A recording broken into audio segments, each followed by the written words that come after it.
Welcome to the Midlife Reinvention Podcast.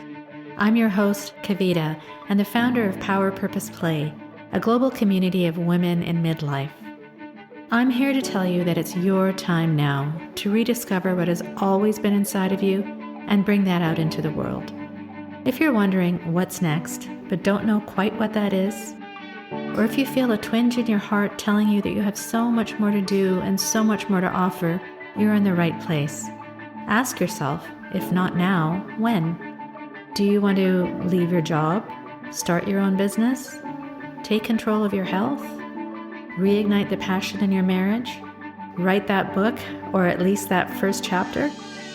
Transitions like this can be daunting, but through listening to my story and interviews with incredible women every week, I hope to inspire you to take action. I rediscovered myself after the age of 50, and I know you can too. It's my time now to help you do just that. I'm so excited you're here. Let's dive in. Welcome, everyone, to the 26th episode of the Midlife Reinvention Podcast. I can't believe I just said that. I also can't believe that I turned 55 this past weekend. For those of you who don't know me or may be tuning in for the first time, firstly, thank you so much for being here. Secondly, you have to know that what I'm doing right now, I would never in a million years have believed I would be doing a mere 3 years ago. Yet, here I am, and honestly, having the time of my life. Do you remember when you were younger and your parents used to take you to those boring old adult parties? I'm not sure if this is your experience, but I remember them distinctly. All the grown-ups used to be upstairs having a ball, and we kids would be stuck in the basement, in my case, usually an unfinished cold basement, and usually with other kids that we didn't like, eating potato chips and watching some stupid show on TV. But I digress. The point of this is that often I'd be dragged to one of these parties, which was a 40th or 50th birthday of one of the adults, and all I could remember thinking was, boy, that person is old. How time flies. I am that 50-something who just celebrated her birthday. Who would have ever imagined? I still feel like I'm in my 30s.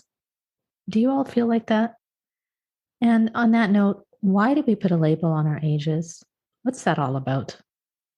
You know, your 20s are supposed to be the decade of fun, learning, and risk-taking and finding love. Your 30s are supposed to be about building a family, a career, climbing up that corporate ladder.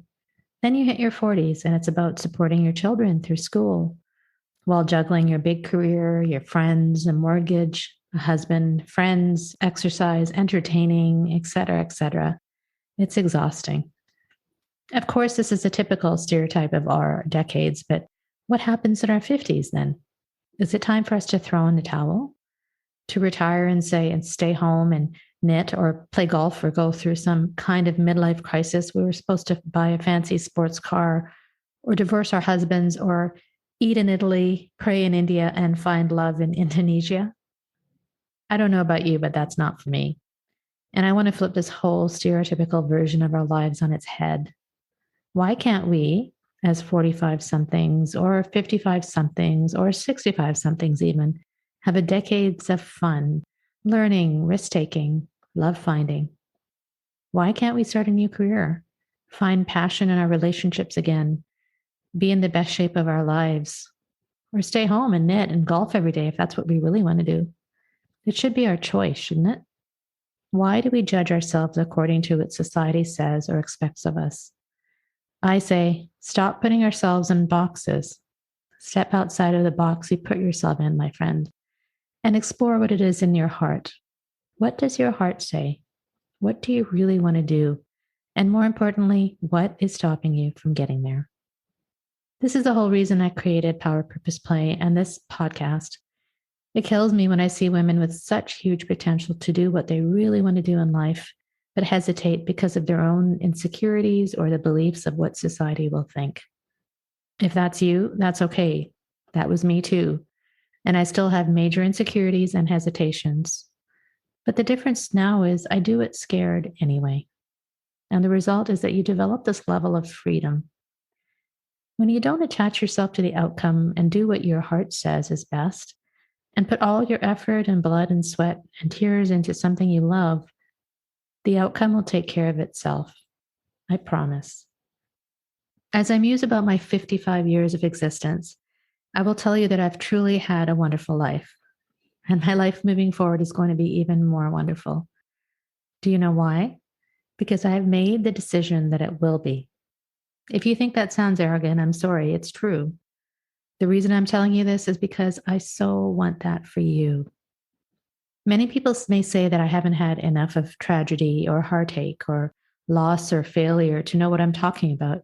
Yet I may ask, why do we have to experience these things in order to awaken? Do we have to go to the brink of disaster in order to wake up and try to remember who we really are? Or can we do it even when life is going pretty well? That happened to me. My life seemed perfect. I had the perfect corporate job of over 20 years, and I was damn good at it. I had 2 degrees, was well respected in my industry, and loved my customers and my colleagues.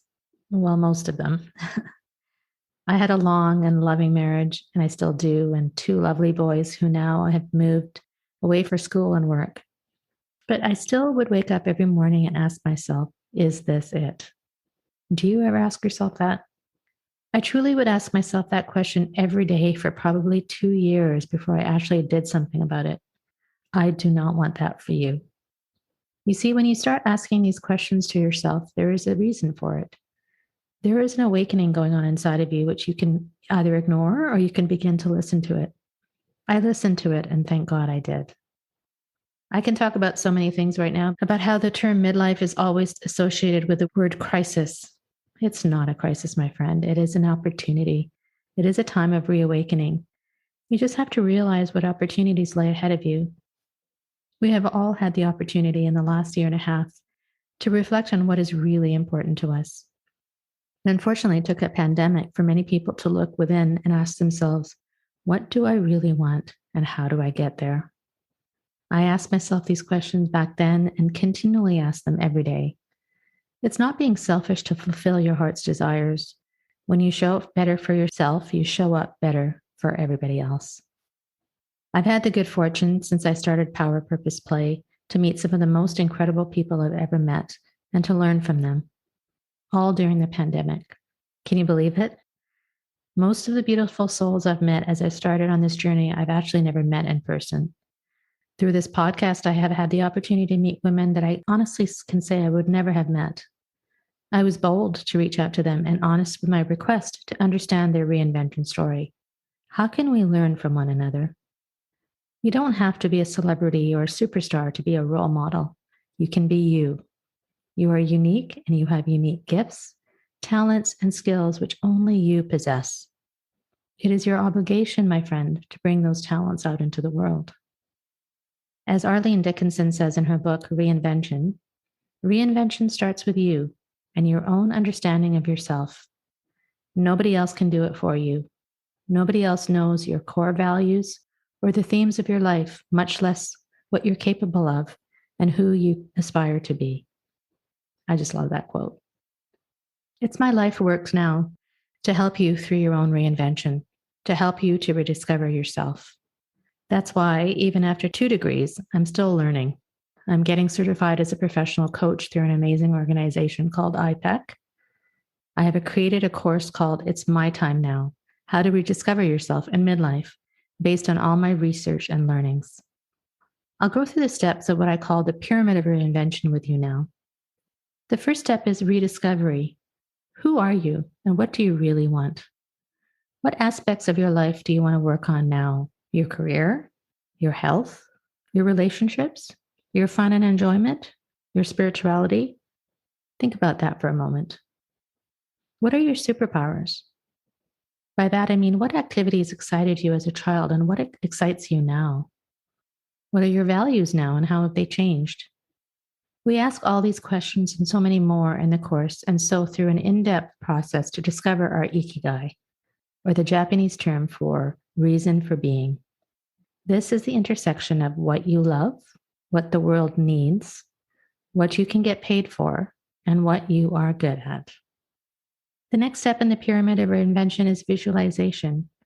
Where do you see yourself 5, 10, 20 years from now in great and vivid detail? We go through a powerful visualization exercise where the concept of your inner mentor is introduced, which really helps to crystallize a clear image of your future self. The next step is to identify the obstacles in your way, and we all have so many obstacles. We categorize and identify them in a way that will help you overcome these obstacles when they show up. You can face the obstacles in your way, but if you don't have the confidence in yourself to achieve your goals, you will not take that first step. And that is what we addressed in this next step, how to build your confidence with practical tools and examples. As Oprah says, it is confidence in our bodies, minds, and spirits that allows us to keep looking for new adventures, new directions to grow in, and new lessons to learn, which is what life is all about.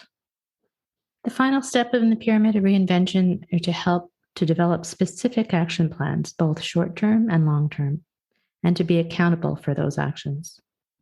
I followed this exact process, my friend, at the age of 52, and 3 years later, I can say with utmost certainty and confidence that I've never been happier or more fulfilled. I recently had the opportunity to visit my family, my parents, and my sister in the western part of Canada, in Alberta and BC. And if you've never been to that part of the world, you should definitely put it on your bucket list. The Canadian Rockies are majestic and made me feel in awe of the grandeur and beauty of nature. It also made me think that we have this one life. We don't have to do huge things to fill it. And it doesn't matter how much money or possessions we accumulate. What matters is what fills our own cup. And every one of our cups is different. We just have to find out what fills our cups to our heart desire. I was also somewhat saddened because my younger son has moved to Vancouver.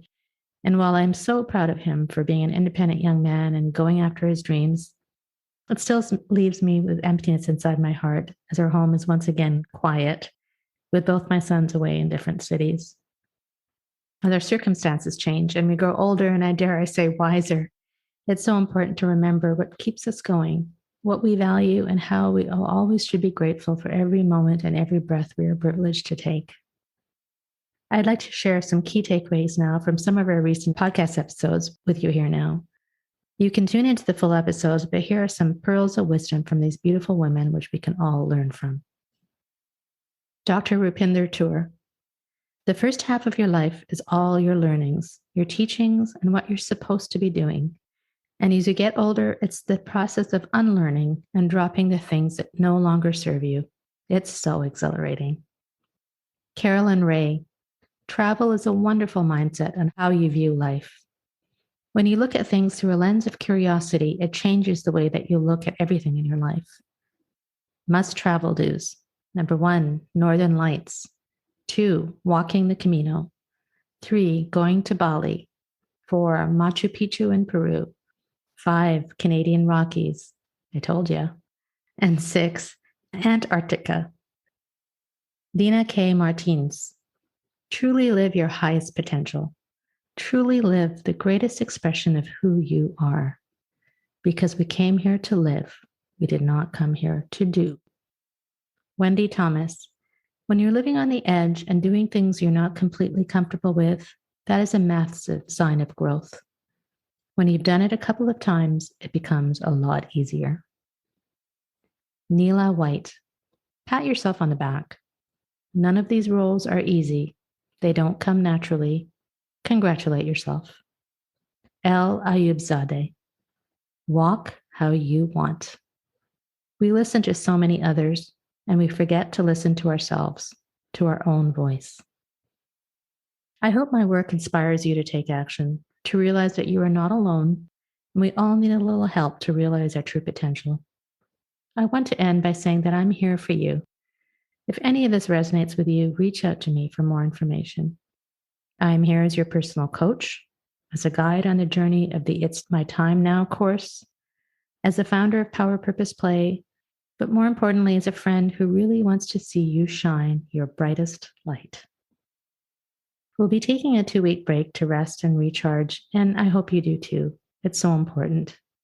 And the last thing I'll say is, happy birthday to me.